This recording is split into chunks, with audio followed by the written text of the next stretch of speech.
Lecturer Urdu online YouTube channel के तमाम मोअज़्ज़िज़ subscribers अस्सलाम वालेकुम। आप सब कैसे हैं? उम्मीद है कि बिल्कुल ठीक होंगे, शाद होंगे, आबाद होंगे और हंसते मुस्कुराते होंगे और साथ साथ इंटरव्यू की तैयारी करते होंगे।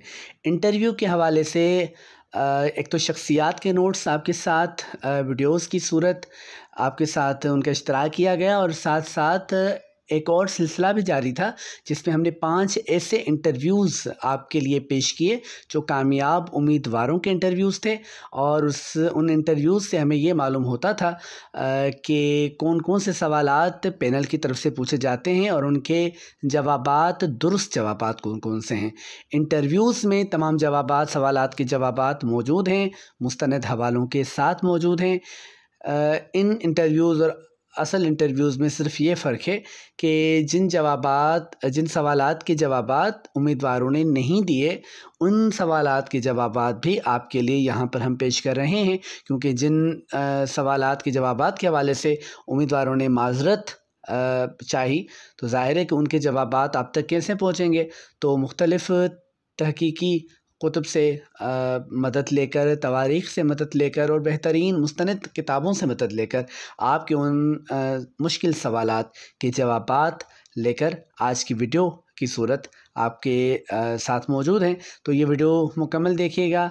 आज का इंटरव्यू इस सिलसिले का छठा इंटरव्यू है और ये एक कामयाब उम्मीदवार का इंटरव्यू है जिसके बाद वो BPS 17 ग्रेड की इस गज़ेटेड पोस्ट के लिए वो एलिजिबल हुए, वो अहल साबित हुए और लेक्चरार बनकर इस वक्त कौम की खिदमत कर रहे हैं। याद रहे आखिरी बात, फिर हम अपनी इस वीडियो की तरफ चलते हैं कि हम इस वीडियो में तारुफ़ के हवाले से जो नाम इस्तेमाल करते हैं वो भी फ़र्ज़ी होता है, जो शहर इस्तेमाल करते हैं वो भी फ़र्ज़ी होता है। तो और इस तरह की अगर जो ज़ाती नौइयत की जो बातें हैं वो फ़र्ज़ी होती हैं, क्योंकि किसी की प्राइवेसी और ज़ातियात पर कोई बात ना हो या किसी को ना इल्म हो, इसलिए इस बात का एहतियात इस हवाले से की जाती है ताकि सब असल सवालात और जवाबात तक रसाई तो हासिल करें, बाकी जिस शख्स का इंटरव्यू है उसकी ज़ात तक रसाई हो ये ज़रूरी नहीं है और ज़ाहिर है कि बिल्कुल ज़रूरी नहीं है। तो चलते हैं आज के इंटरव्यू की तरफ। पहला सवाल क्या किया गया इंटरव्यू पैनल की तरफ से, मैं फिर कहूँगा ये एक कामयाब उम्मीदवार का इंटरव्यू है, तो आप सबको चाहिए कि इस इंटरव्यू में जो जो सवालात हैं और जो जो जवाबात उसके दिए गए हैं तो उनको देखिए। ये इसलिए भी अहम है क्योंकि जब आप इंटरव्यू हॉल में दाखिल होते हैं तो आपको जवाब तो आ रहा होता है सवाल का, लेकिन फिर भी वो आपका जवाब गलत हो जाता है। क्यों हो जाता है? हमें ये नहीं पता होता कि अल्फाज का जो इंतखाब हमने किया था वो कैसा था, पैनल को पसंद आया कि ना आया, हमारे अल्फाज में तहकीर थी, बड़ाई बयान हो रही थी अपनी, तकब्बुर तो नहीं उसमें नज़र आ रहा था।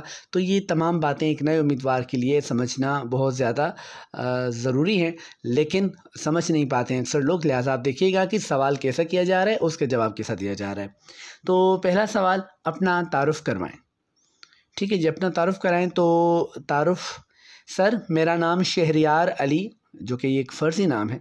तो उन्होंने कहा कि सर मेरा नाम शहरियार अली है, मैं झंग से ताल्लुक़ रखता हूँ लेकिन बसिलसिलाए रोज़गार लाहौर में मुकीम हूँ।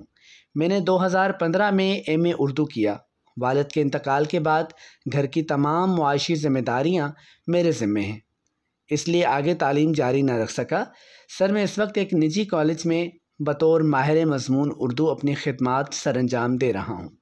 ठीक है जी, अपना नाम बता दिया, शहर का नाम बता दिया, MA कब किया, क्योंकि आखिरी तालीमी काबिलियत बाज़ लोग अपने हवाले से मैट्रिक बताते हैं, फिर बताते हैं FA कहाँ से किया, फिर BA कहाँ से किया।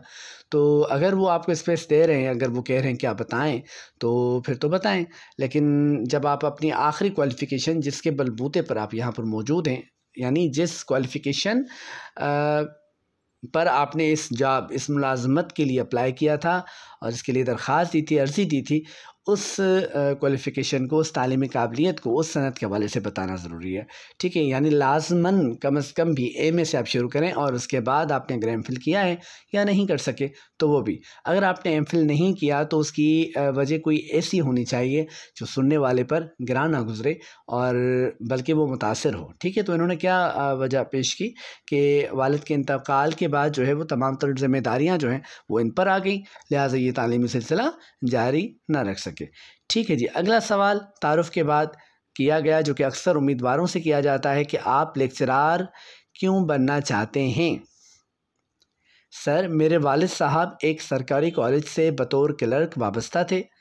2014 में दौरान मुलाजमत उनका इंतकाल हो गया था। वो हमेशा से चाहते थे कि उनके बच्चे पढ़ लिख कर अफसर बने। इस ख्वाहिश की तकमील के लिए उन्होंने हम सब बहन भाइयों को अपनी मुआशी हैसियत के मुताबिक अच्छे तालीमी इदारों में तालीम दिलवाई। आज वो हयात नहीं है, लेकिन मैं चाहता हूँ कि उनकी ख्वाहिश पूरी करूँ और अफसर बनूँ, इसलिए मैं लेक्चरार बनना चाहता हूँ। ठीक है जी, अब अगर यहाँ पर ये सिर्फ कहा जाता है, ये वजह अगर ये पेश की जाए तो ये एक रीज़न तो है, एक सबब तो है, लेकिन बहुत ज़्यादा अट्रैक्टिव नहीं है, पुरकशिश नहीं है। यानी किसी की भी ख्वाहिश, भले वो आपके लिए बहुत ज़्यादा मोहतरम है, लेकिन किसी की ख्वाहिश के लिए आप एजुकेशन डिपार्टमेंट का हिस्सा कैसे बन सकते हैं?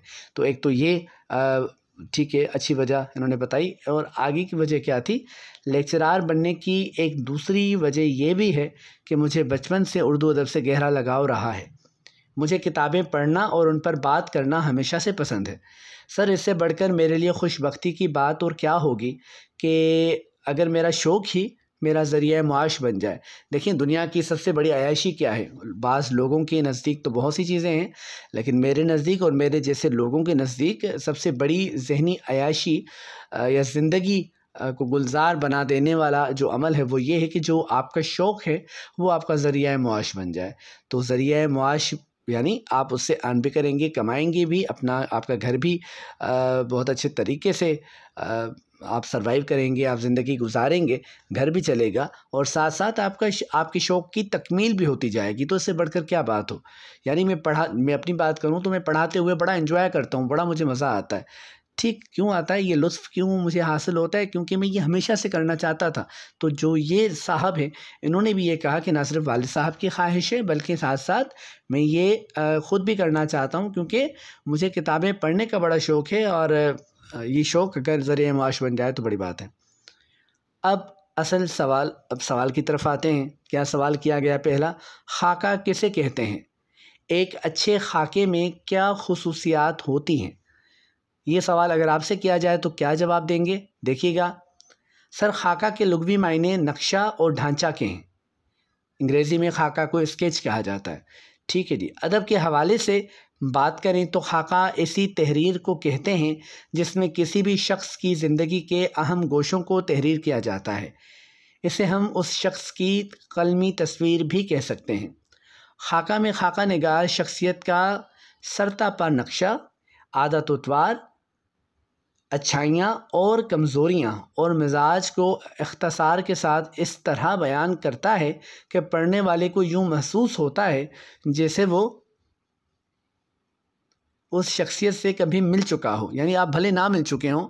जैसे रशीद अहमद सिद्दीकी ने एक खाका लिखा मोहम्मद अली जौहर पर, ठीक है जी, या कुंदन पर, तो आप उन शख्सियात से नहीं मिले, लेकिन अगर आप वो खाका पढ़ें तो आपको मालूम होगा, महसूस होगा कि जैसे आप कभी मिल चुके हैं। ठीक है, उस शख्सियत पर, मोहम्मद अली जौहर से आपकी मुलाकात हो चुकी है, ऐसा। और यही एक खाके की कामयाबी होती है। ठीक है जी। तो आगे क्या कहते हैं? अच्छे खाके की अहम खुसूसियात में खाका का गैर जानिबदाराना अंदाज में लिखा होना ज़रूरी है। यानी खाके के लिए ज़रूरी है कि उसको गैर जानिबदाराना अंदाज में लिखा जाए। गैर जानिबदाराना अंदाज़ क्या होता है? यानी किसी एक साइड पर किसी एक की हिमायत में तहरीर ना हो। मिसाल, आपके वो दोस्त हैं, आपके भाई हैं, वालिद साहब हैं, और अब आप में से कोई भी ख़ास आदमी है तो आप चाहेंगे कि इसकी कमज़ोरियाँ मैं ना लिखूं, दुनिया को आगाह ना करूं, क्योंकि जिनसे हम प्यार करते हैं, जिनका हम एहतराम करते हैं, हम उनकी अच्छी अच्छी बातें बताते हैं सबको। लेकिन अगर आप खाका लिख रहे हैं, वैसे अगर आप आम मज़मून लिख रहे हैं तो आप तारीफ़ों के पुल बांध सकते हैं, लेकिन अगर आप खाका लिख रहे हैं तो खाका निगार के लिए ज़रूरी है कि वो गैर जानिबदार हो। जैसे जज साहब होते हैं ना, जब अदालत की कमरा अदालत में वो बैठते हैं, फ़ैसला सुनाते हैं, मुकदमे को सुनते हैं, देखते हैं और फिर अपनी सूझबूझ के मुताबिक, कानून के मुताबिक फ़ैसला देते हैं और वो गैर जानिबदार होते हैं, सबूत के तौर पर फ़ैसला सुनाते हैं। तो बिल्कुल इसी तरह जो खाका निगार होता है वो भी गैर जानिबदाराना रवैया रखता है कि भले भाई है, भले वालिद हैं, भले कोई भी है, लेकिन क्या है कि उसकी जो अच्छाइयाँ हैं उनको भी बयान करना है, जो अच्छाइयाँ नहीं हैं, कमज़ोरियाँ हैं, उनको भी बयान करना है। अगर आपको बहुत ज़्यादा डर है कि मैं कमज़ोरियाँ बयान नहीं कर सकता या फ़लाँ शख्सियत नाराज़ हो जाएगी, तो इससे बेहतर है कि आप खाका ही ना लिखें, क्योंकि खाके को लिखने के लिए बड़ा दिल जिगर चाहिए और कम लोगों के पास ऐसा दिल होता है, मजबूत दिल, कि जो सच बयान कर सके। तो अगर आप नहीं कर सकते तो खाका ना लिखें, क्योंकि ये फिर खाका ना होगा, ये तारीफ़ी नसरी कसीदा हो जाएगा। ठीक है जी। तो खाके की अहम खुसूसियात में खाका का गैर जानिबदाराना अंदाज में लिखा होना ज़रूरी है। खाका निगार शख्सियत से कैसा भी ताल्लुक़ क्यों ना रखता हो, जब उस पर खाका लिखे तो लाजिम है कि गैर जानिबदार हो। खाका निगार के लिए ज़रूरी है कि वो जब शख्सियत के खदोखाल का ज़िक्र करे तो इस अंदाज़ में कलमी तस्वीर खींचे कि लफ्ज़ों से अक्स नज़र आए, यानी जैसा हुलिया वो बताए उस हुलिये को जहन में। आप देखते हैं कि जब किसी मुजरिम को पकड़ना होता है और जिस किसी ने उसको देखा हुआ होता है तो पुलिस डिपार्टमेंट के लोग क्या करते हैं कि उनसे पूछते हैं कि उनकी आँखें कैसी थी, बाल कैसे दिखते थे, ठीक, जिस्मानी तौर पर वो कैसे थे, पतले थे, मोटे थे, क्या था सिलसिला, ठीक। तो वो तमाम चीज़ें देखकर एक कलमी तस्वीर बनाई जाती है, स्केच बनाया जाता है, बाज़ औक़ात वो कंप्यूटर पर वो बनाया जाता है, बाज़ औक़ात जो है वो पेंसिल की मदद से बनाया जाता है। बहरहाल वो मिलती जुलती उससे फिर तस्वीर बन जाती है और फिर नज़र आ जाता है कि अच्छा फ़लाँ शख्स है, फिर पकड़ने में मुजरिम को आसानी होती है। तो शख्स खाका निगार भी यही करता है, बस फ़र्क ये है कि वो रंगों से तस्वीर नहीं बनाता, वो तस्वीर किससे बनाता है, अपने कलम से तस्वीर बनाता है, अपने अल्फाज से तस्वीर बनाता है। तो तस्वीर ऐसी हो कि जब हम वो लफ्ज़ पढ़ें तो बिल्कुल उस शख्स की, उस शख्सियत की जिस पे खाका लिखा गया, हमें उसकी पूरी तस्वीर नज़र आए। खाका सिर्फ मुख्तसर ना हो, कहते हैं कि खाका तभी बहुत ज़्यादा अच्छा होगा जब उसमें इख्तिसार होगा। बिल्कुल ये बात दुरुस्त है, इख्तिसार जो है वो खाके की एक बेहतरीन खुसूसियत है, लेकिन ये सिर्फ मुख्तसर ना हो, खाका सिर्फ मुख्तसर ना हो, बल्कि इख्तिसार के साथ उसमें जामियत भी मौजूद हो। यानी जहाँ पर 3 सतरें लिखने की ज़रूरत है, वहाँ पर अगर खाका निगार ने एक सतर में काम चला लिया है तो इसे हम इख्तिसार नहीं कहेंगे, क्योंकि ये इख्तिसार तो है लेकिन इसमें जामियत नहीं है। कम लिखें लेकिन ऐसा लिखें कि उसमें तमाम तर बातें, ज़रूरी बातें बयान हो जाएँ, ठीक है। यानी फ़ुज़ूल की तफ़सील ना हो। खाका की सबसे बड़ी खुसूसियत उसका गैर रस्मी होना है। देखिए, जब आप मज़मून लिखते हैं तो एक रस्म है, एक कानून बना हुआ है कि पहले तमहीद होगी, फिर नफ्स मज़मून का हिस्सा होगा, उसके बाद हासिल नताइज लिखेंगे, ठीक है। तो इसके लिए कोई भी रस्म राइज नहीं है, कोई भी कानून नहीं बना हुआ कि नहीं खाका ऐसे शुरू होगा, ऐसे शुरू होगा। आप आते ही अच्छाइयाँ लिख सकते हैं, आप आते ही कमज़ोरियाँ लिख सकते हैं, आप आते ही हुलिया बयान कर सकते हैं। आप चाहें तो मज़ाहिया अंदाज़ में जो है वो बात लिखें, आप चाहें तो जो है वो संजीदगी का उसलूब अपनाएं। तो ये सब कुछ खाका निगार पर मुनहसर है, ठीक है। तो इसकी एक बड़ी खुसूसियत ये है कि यह गैर रस्मी होता है, इसके लिए कोई ख़ास तरतीब मलहूज़ ख़ातिर नहीं रखी जाती। क्या खाका किसी ऐसी शख्सियत पर लिखा जा सकता है जिससे खाका निगार की कभी मुलाकात ना हुई हो? फ़र्ज़ कीजिए आपने अल्लामा इक़बाल को बहुत ज़्यादा पढ़ा, ठीक है। आपने 100 किताबें उनकी ज़िंदगी पर पढ़ लीं, आपने 100 किताबें उनके फ़न पर पढ़ लीं, आपने 100 किताबें उनकी शायरी पर पढ़ लीं। अब 300 किताबों को पढ़कर आप इक़बाल को ज़रूर बहुत ज़्यादा, हद से ज़्यादा जान गए होंगे। तो क्या आप खाका लिख सकते हैं? लिख सकते हैं? आप जवाब सोचिए, ज़हन में सोच लीजिए, उसके बाद मैं आपको जवाब देता हूँ। सोच लिया? ठीक है जी। अब देखिए कि असल जवाब क्या है इसका। तो जब ये पूछा गया तो जवाब क्या दिया गया उम्मीदवार की तरफ से कि सर ऐसी किसी शख्सियत पर खाका नहीं लिखा जा सकता क्योंकि जिससे खाका निगार कभी मिला ही ना हो उससे मुतल्लिक वो इंसाफ से काम नहीं ले सकता। उसकी ज़ाती राय भी औरों की राय पर मबनी होगी। आपने 100 किताबें या 300 किताबें जितनी भी किताबें पढ़ी हैं उन खाका निगार की शख्सियत के हवाले से, ठीक है जी, तो जिन लोगों ने देखा उनकी जो राय जुड़ी, आपकी राय उसके बाद आती है, यानी उन आरा को देखकर उसके बाद आपने अपनी राय बनाई। अब यानी खाका बेस्ड है किस बात पर बेस करता है? ऑब्जर्वेशन पर, मुशाहिदे पर इसका इन्हिसार होता है कि आपने जो कुछ देखा, जो महसूस किया, जो समझा, करीब रहे तो आपने जो हक़ाइक़ देखे उनको बयान करना होता है। तो उन्होंने कहा कि ऐसा नहीं हो सकता क्योंकि आप जिससे नहीं मिले हैं उस पर खाका नहीं लिख सकते। इसकी वजह उन्होंने क्या बताई कि आप जो भी राय उसके बारे में पेश करेंगे वो आपकी ज़ाती राय नहीं होगी बल्कि औरों की आरा को सुनकर पढ़कर आप उस बिना पर अपनी एक राय, मिसाल के तौर पर अगर आपने तस्वीर नहीं देख रखी उनकी और कहा जैसे गालिब को हमने नहीं देखा तो जो फ़र्ज़ी तस्वीर एक हमारे पास आती है या उससे भी पहले चले जाएँ अमीर खुसरो की तरफ चले जाएँ और उससे भी पहले चले जाएँ वली तकनी की तरफ चले जाएँ, तो कोई कलमी तस्वीर आप अगर उनकी देख लें या स्केच उनका देख लें तो अब अगर आपसे पूछे कि वो देखने में कैसे लगते थे तो जो अल्फाज आपने पढ़े हैं, जो हुलिया तस्करा निगारों ने लिखा है उसकी बिना पर आप कह सकते हैं उनकी आंखें बनी थी या ये था या वो था। आप अपनी राय नहीं जोड़ सकते क्योंकि आपने वली को नहीं देखा था। तो खाका वली पर नहीं लिखा जा सकता भले आपने 1 लाख किताबें वली के मौजू पर क्यों ना पढ़ी हों। ठीक है जी, चूँकि आपकी राय दूसरों की आरा पर मबनी है लिहाजा उसकी कोई ख़ास अहमियत नहीं है। खाका लिखने के लिए लाजिम है कि जिस शख्सियत का इंतखाब किया जाए उससे खाका निगार न सिर्फ मिला हो बल्कि अच्छी तरह वाक़फ़ियत भी रखता हो। ठीक है जी, समझ गए आप? तो ऐसी शख्सियत जिससे हम नहीं मिले खाका नहीं लिख सकते उस पर। किताब गंज हाय ग्राम आया बलिहाज़ सिन्फ़ क्या है? क्या है जी, बताइए। तो इसका जवाब होगा सर ये रशीद अहमद सिद्दीकी के खाकों पर मबनी किताब है। इसी हवाले से दूसरा सवाल किया गया कि इस किताब में कितने खाके मौजूद हैं।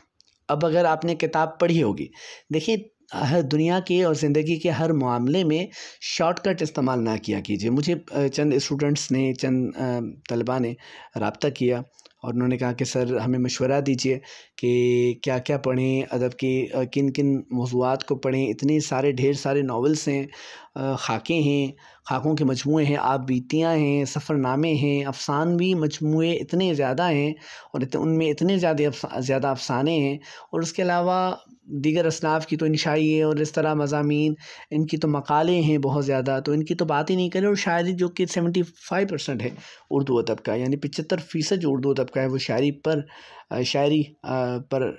समझे कि मुनस्सर है, शायरी पर बेस्ड है।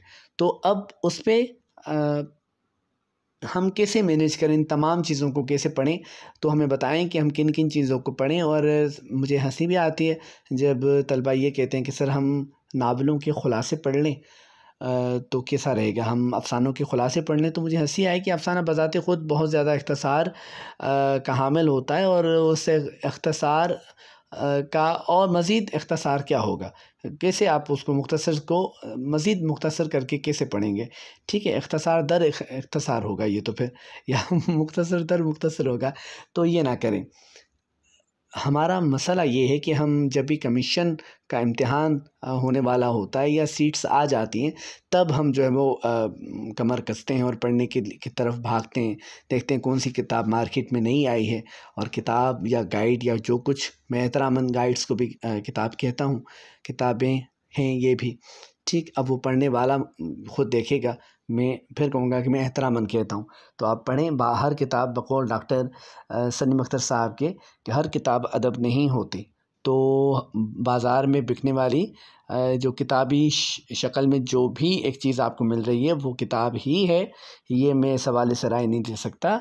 आप पढ़ने वाला राय दे सकता है, पढ़ सकता है। ठीक है, तो बहरहाल उन किताबों को हम लेते हैं, पढ़ते हैं, रट्टे लगाते हैं और फिर जो टेस्ट तो पास हो जाता है। अब आई इंटरव्यू की बारी। अब इंटरव्यू की बारी आई तो अब इंटरव्यू को कैसे हल करें।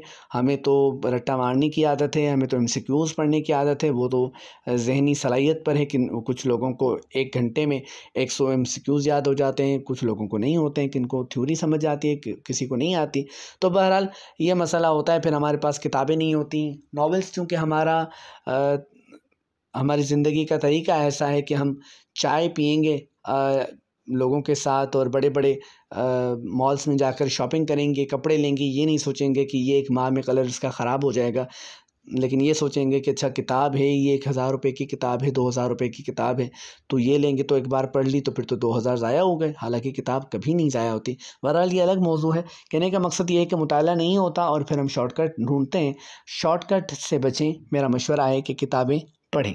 तो अगर आप किताब आपने पढ़ी होती या पढ़ी होगी या हो सकता है पढ़ी भी हो, गंजहाए आया, तो फिर आप बता सकते हैं कि इसमें कितने खाके हैं। तो ये सवाल जब आप कहते हैं ना हाँ सर मैंने ये किताब पढ़ी है, तो ये एवं ना कहा आप उनसे कहिएगा, क्योंकि फिर आप फंस सकते हैं। वो आपसे किताब में से सवालात कर सकते हैं अगर उन्होंने भी ये किताब पढ़ रखी है। तो इसमें कितने खाके हैं? इसमें 16 खाके हैं। ठीक है जी। अगला सवाल, इस मजमूए के बारे में और क्या जानते हैं? तो अगर आपने ये पढ़ा है तो फिर तो इस जवाब की कोई ज़रूरत नहीं है ख़ास। लेकिन अगर आपने नहीं पढ़ी है किताब तो दोबारा पढ़िए और इस जवाब को देखिए कि सर ये रशीद अहमद सिद्दीकी के खाकों का पहला मजमुआ है जो 1937 में मंजर आम पर आया। इस किताब के खाकों में से मोहम्मद अली, डॉक्टर अंसारी, मोहम्मद अयूब अब्बासी, इकबाल और असगर गोंडवी के खाके ज़्यादा मशहूर हुए। यानी 16 खाके हैं। अच्छा, मेरे पास एक एडिशन था इस किताब का, उसमें 9 खाके हैं और ये उनके रिश्तेदार की इजाज़त से ये किताब शाया हुई थी। ठीक है, वो जिसमें 8 खाके थे। बाद की जो किताब जो एडिशन आए हैं गंजहाए आया कि उसमें खाकों की तादाद ज़्यादा है और ज़्यादा होते होते ये तादाद 16 तक पहुंची। तो हम कह सकते हैं कि इस किताब में 16 खाके मौजूद हैं जो मशहूर हैं, वो आपको बता दिए। इन खाकों को पढ़ते हुए हम इस बात से आगाही हासिल करते हैं कि रशीद अहमद सिद्दीकी साहब के ताल्लुकात न सिर्फ बड़ी इल्मी और अदबी शख्सियात से थे बल्कि बहुत ज़्यादा मजबूत ताल्लुकात थे। यानी सिर्फ ताल्लुकात ना थे, बड़े मजबूत ताल्लुकात थे। चंद एक खाके ऐसे हैं जिन्हें पढ़कर अंदाज़ा होता है कि ये खाके खाका निगार ने शख्सियत से अक़ीदत की बिना पर लिखे हैं और उनमें कमज़ोरियों की निस्बत तारीफ़ व तौसीफ़ ज़्यादा है। सर ख़ास तौर पर मोहम्मद अली का खाका उन्होंने लिखा तो उसमें उनकी मोहम्मद अली जौहर की शख्सियत से अक़ीदत नज़र आती है। खाका पढ़ते हुए हमें महसूस होता है कि खाका निगार अक़ीदतमंद पहले है और खाका निगार बाद में। सर ये मेरी ज़ाती राय है जो मैंने अपने महदूद मुताले और तिफलाना सूझबूझ की बिना पर पेश की है। मैं आपको मशवरा दूँगा अनकरीब 10 मुहर्रम जब गुज़र जाएगी ये तारीख़ तो उसके बाद आपका रिज़ल्ट फ़ौरन आएगा, नतीजा आएगा और उसके बाद चंद ही दिनों में आपका इंटरव्यू होगा। ये मैं सिंध पब्लिक सर्विस कमीशन वालों से भी मुखातिब हूँ, ये मैं पंजाब पब्लिक सर्विस कमीशन वालों से भी मुखातिब हूँ और KPK वालों से भी, और जहाँ का भी पब्लिक सर्विस कमीशन है क्या इदारा है और वहाँ पर आपको इंटरव्यू देना है तो, और इंटरव्यू का फ़ेज़ रहता है तो उसमें क्या होगा कि आपसे कोई भी राय पूछी जाएगी किसी भी हवाले से। हो सकता है कि आप दुरुस्त कह रहे हो। मिसाल के तौर पर जो हमने ये स्टेटमेंट दी है कि मोहम्मद अली के खाके में हमें अक़ीदत नज़र आती है, तो कोई कहे कि नहीं इसमें तो अक़ीदत नहीं है, तो इसका जवाब देखें क्या किस खूबसूरत अंदाज़ और एक बेहतरीन अंदाज से दिया गया कि ये सर जो आपने राय पेश किया आपने कि इसमें जो है वो अक़ीदत ज़्यादा नज़र आती है। तो आखिरी जुमला देखिए, सर ये मेरी ज़ाती राय है, यानी ये मेरी राय है और चूँकि मैं एक आम सा बंदा हूँ, ठीक है, तो इसकी इतनी वैल्यू नहीं है। तो क्या कह रहे हैं, सर ये मेरी ज़ाती राय है जो मैंने अपने महदूद मुताले और तिफलाना सूझबूझ की बिना पर पेश की है। महदूद मुताले यानी हम इकरार कर रहे हैं कि हमारा मुताला बहुत वसी नहीं है। अगर आप कहेंगे मेरे वसी मुताले तो फिर फंसेंगे ना। किसी ने कहा कि इंटरव्यू में जितना ज़्यादा बोलेंगे उतना ज़्यादा फंसेंगे, तलफ़्फ़ुज़ के हवाले से भी और ज़ाहिर है कि फिर मालूमात के हवाले से भी। तो कोशिश करें जितना सवाल किया जाए उसका जवाब दें मुख्तसर मगर जामे। तो जब आप ये कहते हैं कि मेरे महदूद मुताले और तिफलाना सूझबूझ, तिफलाना बच्चों जैसी सूझबूझ, तो अगला बंदा ये कहेगा कि एक तो ये बाअदब हैं, दूसरा इनको ये पता है कि किस अंदाज से गुफ्तगू करनी है। वो बड़े अफसर होते हैं और आपका जारहाना अंदाज़ या आपकी हद से बढ़ी हुई ख़ुद एतमादी आपको मनफी नंबर दिलाने में कोई कसर नहीं उठा रखेगी। लिहाजा आप कोशिश कीजिए कि आपकी गुफ्तगू में एहतराम नज़र आए और बहुत ज़्यादा नज़र आए। अच्छा, आपके नज़दीक रशीद अहमद सिद्दीकी के खाकों की 3 अहम खुसूसियात क्या हैं? अब 3 बतानी है। बाज़ लोग ओवर स्मार्ट हो जाते हैं और 3 बतानी है तो फिर 4, 5, 6 बता देते हैं अपने मुताले की को बेस बनाकर उसको सामने रख कर, तो वो ये समझते हैं उन्होंने 3 पूछी, मैंने 5, 6 बता दी। तो जनाब ऐसा नहीं है, क्योंकि आधा जवाब तो आप तब दे देते हैं जब आप मुकम्मल सवाल अच्छे से सुनते हैं। ठीक, तो सवाल क्या है, 3 बताएं, तो बस 3 ही बताएं। तो 3 खुसूसियात। सर, उनके खाकों की पहली खुसूसियत ये है कि वो शख्सियत का सरापा ऐसी तफसील और वजाहत के साथ पेश करते हैं कि कारी उनके अल्फाज से ही उस शख्सियत का अक्स देख लेता है। दूसरी बड़ी खुसूसियत उनके खाकों की ये है कि वो शख्सियत की खूबियों को ऐसे मौसर अंदाज में इख्तसार के साथ बयान करते हैं कि कारी मरूब भी हो जाता है और उकताहट का शिकार भी नहीं होता। तारीफ़ ऐसी चीज़ है जो अगर किसी और की हो और बहुत ज़्यादा देर तक हो तो आदमी अगला बंदा जो है वो उकता जाता है, लेकिन वही तारीफ़ अगर आपकी अपनी हो तो आप 100 साल तक सुन सकते हैं, आप उकताते नहीं हैं। ये इंसान की नेचर है, तबीयत है। तारीफ़ तो ऐसी चीज़ है कि अगर झूठी भी हो फिर भी अच्छी लगती है। तो उसूलन ये नहीं लगनी चाहिए, लेकिन इंसान अपनी तारीफ़ सुनना चाहता है। तो बहरहाल लेकिन रशीद अहमद सिद्दीकी के उसलूब की क्या उनका कमाल क्या है, उनकी खाका निगारी का, कि वो ऐसे मौसर अंदाज से तारीफ़ करते हैं, औसाफ बयान करते हैं शख्सियत के, कि भले वो तवील ही क्यों ना हो, लेकिन हम उनसे उकताते नहीं हैं, बल्कि मरूब हो जाते हैं, इम्प्रेस हो जाते हैं। तीसरी खुसूसियत ये है कि वो शख्सियत से मुतल्लिका ऐसे वाक़यात को ही ज़ब्त तहरीर में लाते हैं जो नहायत अहम होते हैं। वो ज़्यादातर ज़िंदगी के गैर अहम गोशों को नज़रअंदाज कर देते हैं। वो ज़्यादातर ज़िंदगी के गैर अहम गोशों को नज़रअंदाज कर देते हैं, यानी अहम गोशों को नज़रअंदाज नहीं करते। देखें, सवाने और खाके में फ़र्क है। सवाने में मुकम्मल ज़िंदगी को बयान करने की कोशिश की जाती है, जबकि खाका चूँकि माइल बख्तसार होता है, मुख्तसर होता है, लिहाजा उसको लिखने में ये एहतियात बरतनी पड़ती है और फिर जो अहम गोशे होते हैं हयात के, सिर्फ उनका तज़किरा किया जाता है। अच्छा, फ़नी एतबार से रशीद अहमद सिद्दीकी के खाके की सबसे बड़ी खूबी क्या है? पहले 3 खुसूसियात पूछी, आप कह रहे हैं फ़नी हवाले से बताइए, तकनीकी हवाले से बताइए कि सबसे बड़ी खूबी क्या है? सर, उनका उसलूब उनके खाकों की सबसे बड़ी फ़नी खूबी है। मुख्तसर और जामे जवाब। अच्छा, पैनल ने सवाल क्या किया, आपको रशीद साहब का कौन सा खाका बहुत ज़्यादा पसंद है?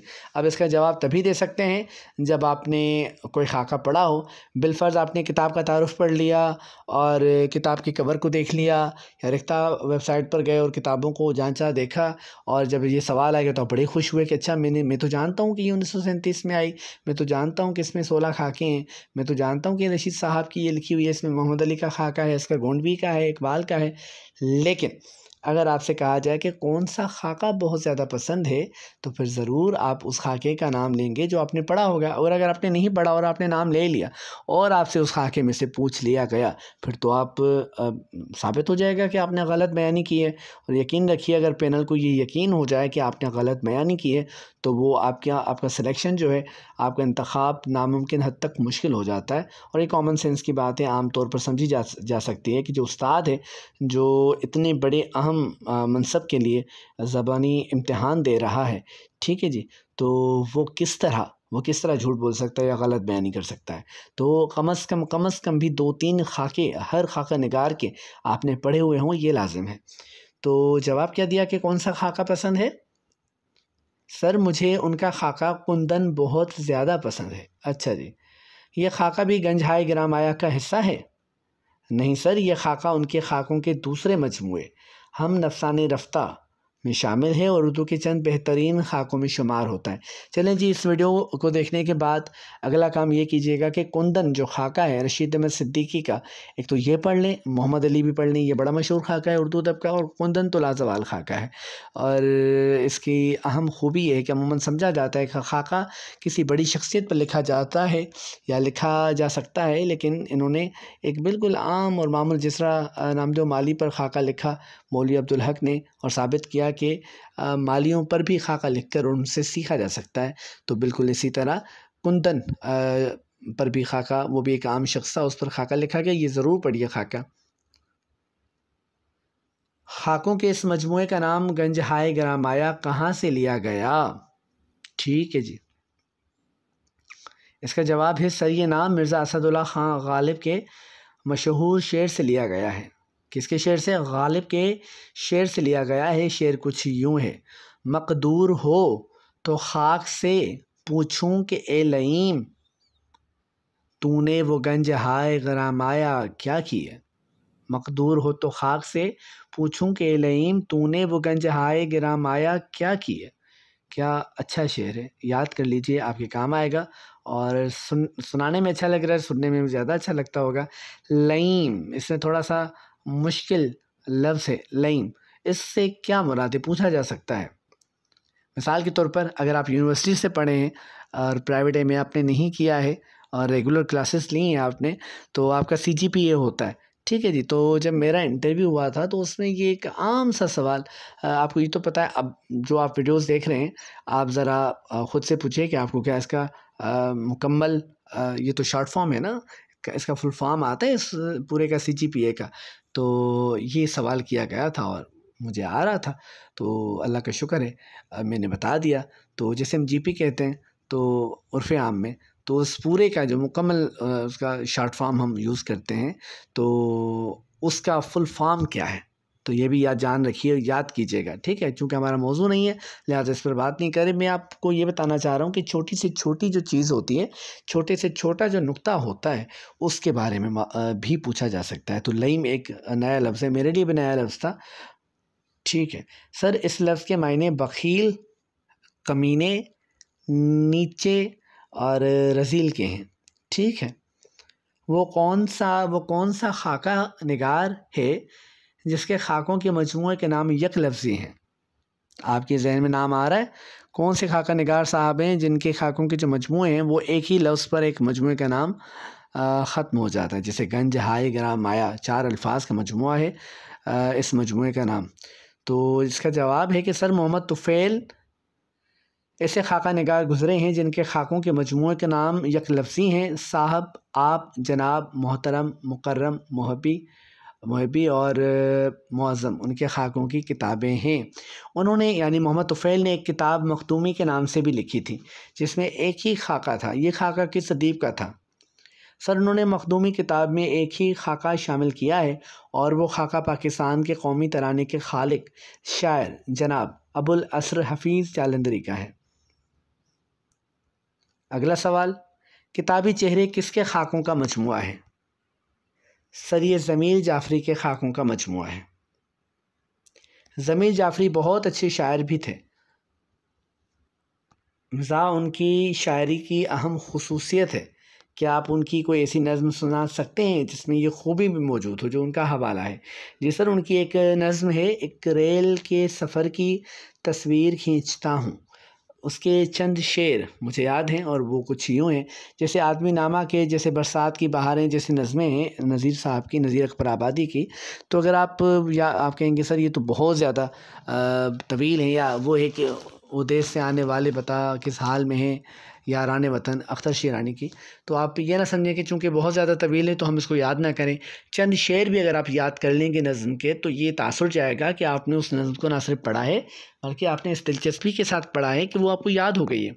और याद जब सुनाएं तो इस अंदाज से सुनाएं कि यूँ ना लगे कि आपने रट्टा लगाया है, बल्कि लगे कि आपकी दिलचस्पी होती है, दिलचस्पी है इसके साथ, तभी आपको याद हुई है।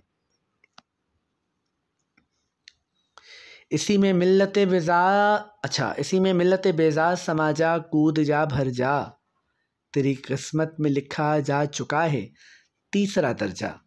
इसी में मिल्लत बेज़ा समा जा, कूद जा, भर जा, तेरी किस्मत में लिखा जा चुका है तीसरा दर्जा।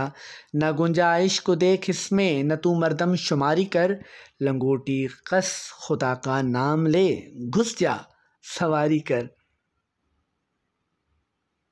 वो खिड़की से किसी ने मोर्चा बंदों को ललकारा, फिर अपने सर का गठरा दूसरों के सर पे दे मारा। किसी ने दूसरी खिड़की से जब देखा ये नज़ारा, ज़मीं पर आ रहा धम से कोई ताजे सरदारा। अगर ये रेलवे का सिलसिला ईरान जा पहुँचे, तो सखर पर उतरता शख्स अस्फहान जा पहुँचे। ये सारे खेत के गन्ने कटा लाया है डब्बे में, ये सारे खेत के गन्ने कटा लाया है डिब्बे में, वो घर की चारपाई तक उठा लाया है डिब्बे में। खड़े हुक्के बमा मीनार आतिशदान तो देखो, ये कौमे बेसरो सामान का सामान तो देखो। वो एक रस्सी में पूरा लाओ लश्कर बांध लाए हैं, ये बिस्तर में हज़ारों तीर निश्तर बांध लाए हैं। सुराही से घड़ा रोटी से दस्तरखान लड़ता है, मुसाफिर ख़ुद नहीं लड़ता मगर सामान लड़ता है। अच्छा जी, ये एक मज़ाहिया नज़्म थी जो कि सैयद ज़मीर जाफ़री की थी। सिंध बोर्ड का जो निसाब है 12वीं जमात का, तो उसमें ये नज़्म मौजूद है। ठीक है, और पंजाब का जो निसाब होगा या किसी और सूबों का जो निसाब है उनको भी आप देखिए, हो सकता है कि ये बड़ी मशहूर नज़्म है और इसमें ना सिर्फ जो इनका हवाला है, मिज़ाह निगारी जो इनका हवाला है, ना सिर्फ उसको सामने लाया गया है, उस अंदाज़ शगुफ्तगी के साथ बयान किया गया है पूरी सूरत-ए-हाल को, बल्कि साथ साथ गुरबा की जो गुरबत है कि देखिए वो बिस्तर में तीर निश्तर बांध लाया है। अब तीर निश्तर बांधने से क्या मुराद है कि उसमें चम्मच भी मौजूद हैं, उसमें किचन की बावर्ची खाने की जो नेमत खाना होता है उसकी दीगर अशिया जो वहाँ इस्तेमाल होती हैं वो भी मौजूद हैं, कि उसकी शक्ल, उसकी हैयत, उसका शेप जो है वो बिगड़ा हुआ है और बज़ाहिर वो बिस्तर लग रहा है लेकिन बिस्तर नहीं है, उसको लगता है उसके अंदर तीर निश्तर मौजूद हैं। तो ये मज़ाहिया अंदाज़ में बेहतरीन नज़्म किसकी थी? ज़मीर जाफ़री की, और उन्होंने एक खाकों का मजमुआ भी लिखा है जो आपको बताया गया। लगता है आप नस्र के साथ शायरी को भी दिलचस्पी से पढ़ते हैं। आपका पसंदीदा शायर कौन है? जी सर, शायरी एमए और उसके बाद मेरे ज़ेर मुताला रही है। यूँ तो कई शुअरा का कलाम मुझे पसंद है, लेकिन क्लासिकी शुअरा में हसरत मोहानी और जदीद शुअरा में मुझे अहमद फराज ज़्यादा पसंद है। अब चूँकि आपने इनका नाम लिया तो आपसे हसरत मोहानी और अहमद फराज के हवाले से मालूम किया जा सकता है। तो सवाल क्या है कि अहमद फराज किन अदबी इदारों के सरबराह थे? ना सिर्फ उनके मुतल्लिक आपसे मालूम किया जा सकता है कि उनकी किताबें क्या थीं, उनका फ़न क्या था, उनके शेर सुनाइए, बल्कि वो जहाँ जहाँ मुलाज़मत के हवाले से रहे, उन्होंने जिन इदारों की सरबराही की या इदारों के साथ मुंसलिक रहे उनके बारे में भी, यानी ना सिर्फ उनकी हयात ज़िंदगी के काम को देखें, बल्कि आपके लिए लाज़िम है कि उनकी हयात के मुख्तलिफ़ गोशों का मुताला भी करें। तो अहमद फराज किन अदबी इदारों के सरबराह थे या उनके साथ काम किया था? तो sir, Ahmad Faraz Pakistan national centre के डायरेक्टर थे। इसके अलावा वो अकादमी अदबियात पाकिस्तान के चेयरमैन रहे और उन्होंने बहैसियत सरबराह नेशनल बुक फाउंडेशन के साथ भी काम किया। उनके कई शेरी मजमूए शाया हुए। ऐसे 4 मजमूओं के नाम बताइए जो आपको ज़्यादा पसंद हो। अब कितने नाम पूछे जा रहे हैं? 4। तो आप कितने बताएंगे? 4। मैं हमेशा तलबा से ये नसीहत करता हूँ, उनसे कहता हूँ कि जो पहले मैंने बात की कि ओवर स्मार्ट ना हो जाए, बहुत ज़्यादा अक्लमंदी दिखाने की ज़रूरत नहीं है, ये आपको गिराने में कोई कसर नहीं छोड़ेगी। तो जो आपसे सवाल किया जाए, जितना सवाल किया जाए कोशिश करें उतना ही, लेकिन जामे जवाब। सर, उनके सारे ही मजमूए मुझे पसंद हैं, लेकिन तन्हा तन्हा, जाना जाना, गज़ल बहाना करूं और ए इश्क जुनू पेशा मुझे ज़्यादा पसंद है। अब ये कितने मजमूए हुए? ये 4 मजमूए हुए। ये वो मजमूए हैं जिनको मैं अक्सर पढ़ता हूँ। अहमद फराज की वैसे तो सारी गज़लियात ही बड़ी मारूफ़ हैं, लेकिन एक गज़ल के सारे अशार बड़े मकबूल हुए और उस गज़ल ने उनकी शोहरत में बहुत ज़्यादा इजाफ़ा भी किया कि आप वो गज़ल सुना सकते हैं। हर शायर की कोई ना कोई चीज़, कोई ना कोई तख्लीक बाकी तख्लीक़ात की निस्बत ज़्यादा मशहूर होती है। जैसे मुझसे पहली से मोहब्बत, मेरी महबूब नमाग फ़ैज़ कितने मशहूर हैं, लेकिन जो शोहरत इस नज़्म को मिली किसी और नज़्म के हिस्से में ना आई। इस तरह जालिब की कितनी शायरी है, लेकिन दस्तूर के हिस्से में जो नज़्म आई, या साहिर की देखें कि जो ताजमहल के हिस्से में आई, वो कहीं नहीं आई। तो गज़ल सुनाने के लिए कहा गया कि उनकी मशहूर गज़ल है। सर, उनकी एक गज़ल जिसे उनके मुकम्मल कलाम में मरकज़ी हैसियत हासिल है, वो ये है। तो उसके इस गज़ल के आप चंद अशार ही याद कर लें, लेकिन अगर आप कह रहे हैं कि मुझे पसंद है तो फिर तो गज़ल याद करनी होगी। सुना है लोग उसे आँख भर के देखते हैं, सो उसके शहर में कुछ दिन ठहर के देखते हैं। सुना है रब्त है उसको ख़राब हालों से, सो अपने आप को बर्बाद करके देखते हैं। सुना है दर्द की गाहक है चश्मे नाज उसकी, सो हम भी उसकी गली से गुज़र के देखते हैं। सुना है उसको भी है शेरो शायरी से शगफ़, सो हम भी मौजज़े अपने हुनर के देखते हैं। सुना है बोले तो बातों से फूल झड़ते हैं, ये बात है तो चलो बात करके देखते हैं। सुना है रात उसे चांद तकता रहता है, सितारे बाम फलक से उतर के देखते हैं। सुना है दिन को उसे तितलियां सताती हैं, सुना है रात को जुगनू ठहर के देखते हैं। सुना है हश्र हैं उसकी गज़ाल सी आँखें, सुना है उसको हिरन दश्त भर के देखते हैं। रुके तो गर्दिशें उसका तवाफ़ करती हैं, चले तो उसको ज़माने ठहर के देखते हैं। किसे नसीब के बेपैरहन उसे देखे, कभी कभी दरो दीवार घर के देखते हैं। कहानियाँ ही सही सब मुबालगे ही सही, कहानियाँ ही सही सब मुबालगे ही सही, अगर वो ख्वाब है ताबीर करके देखते हैं। अब उसके शहर में ठहरें कि कूच कर जाएं, मक्ता देखिएगा, अब उसके शहर में ठहरें कि कूच कर जाएं, फराज आओ सितारे सफ़र के देखते हैं।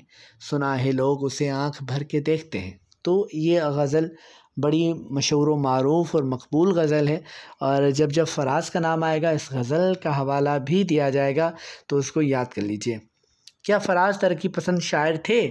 अगर थे तो उनके दो शेर मिसाल के तौर पर सुनाइए। जी सर, आमतौर पर यह ख़याल किया जाता है कि फ़राज सिर्फ़ नौजवानों के शायर थे, क्योंकि उन्होंने रोमान के मौजू पर बहुत लिखा है। ऐसा है भी, लेकिन उन्होंने मुआशरती मौज़ूआत और मसाइल पर भी लिखा, और बहुत खूब लिखा है। लेकिन इस तरफ उनके कारी की निगाह ज़्यादा नहीं जा सकी। उन्होंने नज़्म के साथ गज़ल में भी तरक्की पसंदाना सोच पेश की है। उनका शेर देखिए। आज हम दार पे खींचे गए जिन बातों पर, क्या अजब कल वो ज़माने को निसाबों में मिले। ये उनका शेर है। और अगला शेर, एक और मिसाल देखिए कि जी में जो आती है कर गुज़रो कहीं ऐसा ना हो, जी में जो आती है कर गुज़रो कहीं ऐसा ना हो, कल पशेमां हूँ कि क्यों दिल का कहा माना नहीं। कहते ना, आज काश वो कर लेते, काश मैं वहाँ एडमिशन ले लेता, अच्छा काश मैं तैयारी कर लेता, यूट्यूब पर लेक्चरर उर्दू ऑनलाइन चैनल मौजूद था, काश मैंने ड्रामे ना देखे होते यूट्यूब पर, दीगर तफरीही चीज़ों को ज़्यादा टाइम ना दिया होता, या गलत चैनल्स को ना देखा होता। याद रहे, मैं चैनल्स का मुखालिफ नहीं हूँ, बल्कि आपको मशवरा देता हूँ कि उर्दू के हवाले से जो बेहतरीन काम कर रहे हैं दोस्त, जो असातिज़ा, जो प्रोफेसर साहिबान के चैनल्स हैं, उनको देखें और भरपूर देखें, सब्सक्राइब भी करें उनके चैनल्स को। और वो मेहनत कर रहे हैं तो उनका फल उस मेहनत का उनको दें, और असल में उनको तो आप सिर्फ वॉच टाइम देंगे, आपको जो फल मिल रहा है उस नॉलेज के मुकाबले में। लेकिन अगर चैनल अच्छा है, लेकिन अगर वो मालूमात अच्छी मिल रही है, लेकिन अगर अच्छी नहीं मिल रही और चैनल अच्छा नहीं है और कॉपी पेस्ट चीज़ों को पेश किया जा रहा है, तो मेरा मशवरा है कि ऐसे चैनल से ऐसे दूर भागें जैसे कबूतर बिल्ली को देखकर उड़कर भाग जाता है। ठीक है जी। तो बजाय इसके कि अगले दिन जाकर पशेमान हूँ कि ये कर लेता वो कर लेता, शायर कह रहे हैं कि जी में जो आती है कर गुज़रो, कर लो, कहीं ऐसा ना हो कल पशेमां हो कि क्यों दिल का कहा माना नहीं।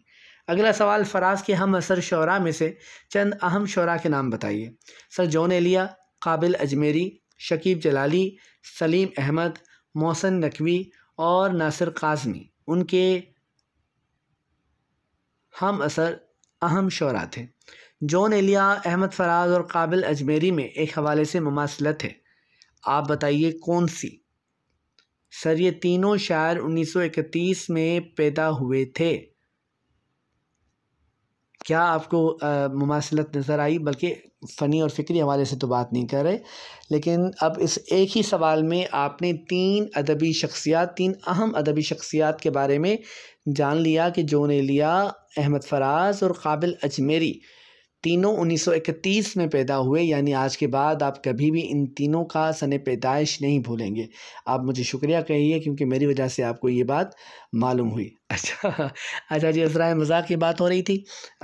शुक्रिया अदा करना चाहते हैं तो बिल्कुल कीजिए, लेकिन किस सूरत अदा करेंगे? आपकी आवाज़ मुझ तक किस सूरत पहुँचेगी? अगर आप वीडियो को लाइक करते हैं, मुकम्मल ऑनलाइन देखते हैं, एक बार ऑनलाइन देखिए, फिर अगर आप चाहते हैं कि इसको डाउनलोड कर लें तो फिर बेशक कर लें, लेकिन पहली बार ऑनलाइन देखिए ताकि इस मेहनत का बदल आपकी हौसला अफजाई की सूरत हमें मिल सके। ठीक है जी, और अपने ऐसे दोस्तों के साथ इस वीडियो को शेयर कीजिए, इसके लिंक को शेयर कीजिए जिनको ज़रूरत है, जो इम्तिहान की तैयारी कर रहे हैं। यही चीज़ें मैं अपनी पेड एकेडमी में देता हूँ और उन तलबात को देता हूँ। फ़र्क इस यहाँ यूट्यूब चैनल पर और एकेडमी में ये है कि उनके साथ में तकरीबन पूरा दिन बिज़ी होता हूँ, मसरूफ़ रहता हूँ, उनकी रहनुमाई करता रहता हूँ और उनको ये नोट्स भी दिए जाते हैं, और जहाँ कहीं उनको कोई परेशानी होती है या एक्स्ट्रा नोट्स उनको चाहिए होते हैं तो मैं उनको वो भी प्रोवाइड करता हूँ। वो भी मैं तहकीक करके, और ये तमाम चीज़ें मैं पहले भी बता चुका हूँ, ये मेरी अपनी तहकीकी काविश हैं। ठीक है जी, अपनी मालूमात इसलिए नहीं कहूँगा क्योंकि कोई भी मालूमात गुज़री हुई शख्सियात के हवाले से अपनी नहीं हो सकती, फ़िक्र के हवाले से हो सकती हैं, फ़न के हवाले से हो सकती हैं। बाकी ये मैं अपना जवाब नहीं बना सकता कि इक़बाल कहाँ पैदा हुए। ज़रूर अगर वो सियालकोट में पैदा हुए हैं तो सारे लोग ही अपनी किताबों में सियालकोट लिखेंगे। तो बहरहाल कोशिश कीजिए कि जो जिस मेहनत के साथ आपके लिए वीडियोस बनाई जा रही हैं उस मेहनत का बदल आपकी तरफ से वॉच टाइम की सूरत हमें मिलता रहे। इससे हमें पैसे बिल्कुल नहीं मिलते, ना किसी, मैंने आपको कहा कि मेरे इल्म में ऐसा कोई चैनल भी नहीं है जो उर्दू लेक्चरशिप की तैयारी करवाता हो और उसको पैसे मिलते हों। बस ये है कि हौसला अफजाई मिलती है, हमारी बात आपकी शेयर करने की वजह से ज़्यादा लोगों तक पहुंच पाती है। हम जो काम करते हैं ज़्यादा लोग देखते हैं तो अच्छा लगता है कि जो मेहनत कर रहे हैं वो बहुत से लोगों के काम आ रही है। और आपकी मोहब्बत, आपकी दुआएं मुझे पहुंचती रहती हैं कमेंट सेक्शन में भी और व्हाट्सएप पर भी, जो फेसबुक के थ्रू मुझसे रब्ता करते हैं तो ये होता है। ठीक है जी, तो पेड एकेडमी में और उसकी फ़ीस अच्छी खासी है। मैं आप ये प्लेटफॉर्म फ़िल वक्त में इस हवाले से इस्तेमाल नहीं कर रहा, वरना अगर मैं आपको बताऊं तो आप कहेंगे कि सर ऐसी फ़ीस तो, इतनी फ़ीस तो हमने सुनी ही नहीं है, आप तो बहुत ज़्यादा फ़ीस ले रहे हैं। तो अगर मैं बहुत ज़्यादा फ़ीस लेता हूं तो बहुत ज़्यादा वक्त भी अपना देता हूं, सलाहियतें भी देता हूं, और ये हर इंसान की ज़ाती चॉइस है, ज़ाती पसंद है। बहरहाल ये चैनल मुकम्मल तौर पर फ्री है, मुफ्त है आपके लिए, लेकिन सिर्फ इस सूरत में कि आप जो है वो अपनी मोहब्बत, अपनी हौसला अफजाई इस हवाले से हम तक पहुँचाएँ कि इसको लाइक भी कीजिए, इस पर अपनी राय भी दीजिए, कमेंट भी कीजिए। अब बहुत ज़्यादा दिनों तक मैंने क्यों वीडियो अपलोड नहीं की, मैं देखना चाहता था कि आपकी तरफ से मुसलसल हौसला अफजाई हो रही है या नहीं हो रही। तो मुझे 5, 6, 7 दिन लग गए। तो अगर आपने हौसला अफजाई ज़्यादा करेंगे तो जल्दी वीडियोज़ बनती जाएंगी, और जैसी वीडियोज़ आपको इस चैनल पर मिलेंगी, मैंने किसी और चैनल पर नहीं देखी, हो सकता है आपने देखी हो, तो चूँकि मैंने नहीं देखी तो इसलिए मैं ये दावा करने में हक़ बजानिब हूँ कि ऐसी वीडियोस यूट्यूब पर उर्दू के हवाले से मौजूद नहीं है। अगर मौजूद हैं तो मुझे आप इनबॉक्स में आकर फेसबुक पर बराए करम उसका लिंक भेज सकते हैं ताकि मैं भी देखूँ और अपनी मालूमात में इजाफ़ा करूँ। इसके बाद ये आखिरी सवाल था इंटरव्यू का। इसके बाद जो है वो शुक्रिया उम्मीदवार ने अदा किया और उसे कहा गया कि आप जा सकते हैं। तो ये मुकम्मल इंटरव्यू, इसमें चंद 2-3 सवालात ऐसे थे जिसमें उम्मीदवार ने माज़रत की, जवाब नहीं दिया। नो वन इज़ परफेक्ट, कोई भी मुकम्मल जवाब नहीं दे सकता, लेकिन आपके लिए मुकम्मल जवाब इसलिए लिखे गए क्योंकि मैं ये चाहता हूँ कि आपसे अगर इस तरह का कोई भी सवाल किया जाए तो आप मुकम्मल तौर पर उसका जवाब दे सकें और मुस्तनिद जवाब दे सकें। ठीक है। वरना अगर वही इंटरव्यू जो वहाँ पर हुआ, जो इंटरव्यू हॉल में हुआ, वही यहाँ पर आपके लिए लिख लिया जाता, तो जिन सवालात के जवाबात पर उम्मीदवार ने माज़रत तलब की, उनके जवाबात आपके पास कहाँ से आते? ज़ाहिर है कि फिर आप परेशान हो जाते, मुख्तलिफ़ किताबों को खंगालते और देखते उन किताबों को और उसमें से जमा करते। इस तरह आपका वक्त भी ज़्यादा जाता। हालांकि मेरा मशवरा ये है कि किताबों को देखा कीजिए, ऐसी 1000 वीडियोज़ आप देख लें, लेकिन मुताले के का नेमल बदल कुछ भी नहीं है।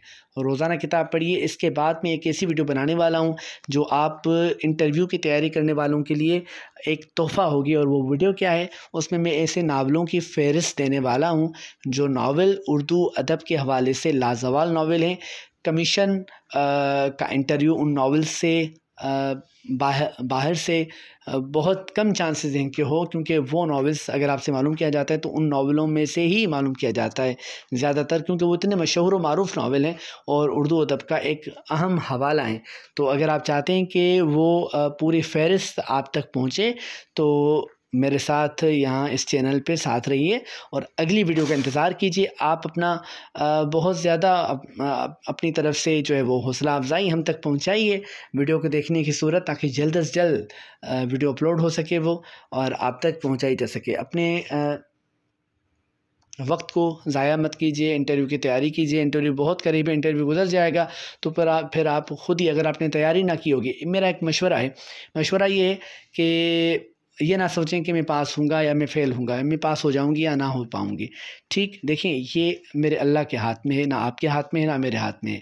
हमारे और आपके हाथ में क्या है? मेहनत करना। मैं भी मेहनत कर रहा हूँ ना, हालांकि मैं लेक्चरार हूँ, मैं प्रोफेसर हूँ, ठीक, और मुझे ज़रूरत नहीं है इस चीज़ की कि मैं आपको लेक्चर्स दूँ या मैं अपना वक्त, आपको वीडियो देखने में 50 मिनट लग गए हैं तो मुझे बनाने में कितना टाइम लगा होगा, ठीक, और without any kind of interest, यानी किसी भी पैसों के लालच के बग़ैर, सिर्फ हौसला अफजाई के तौर पर मैं कह रहा हूँ कि आप देखें और इससे मुझे फ़ायदा ये होगा कि मुझे मज़ा आएगा कि आप लोग देखते हैं। तो हमारा काम क्या है? मेहनत करना, सिला देना रब का काम है। मेरी उम्मीद भी मेरा यकीन भी मेरे मालिक पर है कि मैं मेहनत कर रहा हूँ तो उसका सिला मुझे मिलेगा और मिल भी रहा है। आपकी मोहब्बत और आपके एहतराम की सूरत मेरे तलबा की तादाद, अगर फ़र्ज़ कीजिए कि चैनल बनाने से पहले अगर लेक्चरशिप की तैयारी करने वाले तलबा की कह रहा हूँ, कॉलेज की नहीं, वो तो फिर हज़ारों में है, तो लेक्चरशिप के तलबा की तादाद अगर मेरी 60 थी या 65 थी तो अब माशाल्लाह से वो हज़ारों में है। कई कई तलबा इनबॉक्स में आते हैं, कुछ मेरी एकेडमी में उन्होंने एडमिशन ले लिया है और वहाँ पर वो तैयारी कर रहे हैं, और एक तादाद वो है जो मेरे यूट्यूब चैनल के साथ जुड़ी हुई है। अगर आप मुझे सुनते हैं और मुझसे सीखते हैं तो मैं बहैसियत उस्ताद पाबंद हूँ कि आपको बेहतरीन चीज़ें जो है वो पहुँचाऊँ, और ये तभी मुमकिन होगा जब आपकी तरफ से हौसला अफजाई होगी। तो ये ना सोचिए कि मैं क्या बताना चाह रहा था, आखिरी नसीहत, ये ना सोचिए कि मैं पास हूँगा कि ना हूँगा, फ़ेल हो जाऊँगा। आप ये सोचिए कि मैं मेहनत कर रहा हूँ, सिला मेरे रब के हाथ में है, मेरे नसीब में होगा, ये मुलाज़मत मेरे लिए होगी। तो देखिए, दाने दाने पे लिखा होता है खाने वाले का नाम। आपके हिस्से का रिज़्क़ किसी को नहीं मिल सकता, चाहे कुछ से कुछ हो जाए, ये याद रखिए। बहैसियत मुसलमान मेरा ये ईमान है और यकीनन आपका भी होगा। जो भी मेहनत करता है उसको, और मैंने किसी मेहनत करने वाले को ला हासिल नहीं देखा, उसने कोई ऐसी ख्वाहिश उसके पास नहीं देखी जो ला हासिल हो। वो मेहनत करता है तो उसको मेहनत का फल मिलता है। आप भी कीजिए, देखिएगा आपको कैसे, लेकिन नेक नियति के साथ असातिज़ा का बहुत ज़्यादा एहतराम कीजिए। वो उस्ताद भी बराबर है जिसने आपको पहली जमात में अलिफ लिखना सिखाया था, ठीक, और वो भी जिसने आपको एमफिल में, पीएचडी में वहाँ लेक्चर दिया था, तहकीक का, तदवीन का पेपर पढ़ाया था, पर्चा उस पर्चे की तैयारी कराई थी। तो दोनों असातिज़ा इज़्ज़त के हवाले से बराबर हैं। आपकी ज़िंदगी एक इमारत की जैसी होती है, एक दीवार की जैसी होती है, और हर उस्ताद अपने हिस्से की ईंटें उसमें लगाता है, ठीक। तो किसी एक ईंट को अगर खूबसूरत दीवार के दरमियान में से निकाल दिया जाए तो बदी मालूम होगी, ख़राब मालूम होगी, अच्छी नहीं लगेगी दीवार। तो असातिज़ा का एहतराम कीजिए। मैं अपने असातिज़ा के पैरों की खाक के बराबर ख़ुद को नहीं समझता। शायद यही वजह है कि अल्लाह ताला ने ये मकाम अता किया है। दुआ कीजिए आगे भी अल्लाह ताला यूँ ही करम फरमाते रहें और फरमाएंगे इंशाअल्लाह। तो आपके लिए भी मैं दुआ करता हूँ कि अल्लाह ताला आप सबको शाद रखे, आबाद रखे, अपने अपने मकासद में कामयाब करे, और आप लेक्चरार बन जाएं और इन्हीं वीडियोस के कमेंट्स में कहें कि सर आपकी वीडियोस को देखकर हमने सीखा और अल्लाह का शुक्र है कि हमने अपनी मंजिल पाई। बहुत शुक्रिया। सलामत रहिए, आबाद रहिए, शाद रहिए, हंसते मुस्कुराते रहिए और पर्चे की यानी कि इंटरव्यू की तैयारी करते रहें। अल्लाह हाफ़िज़।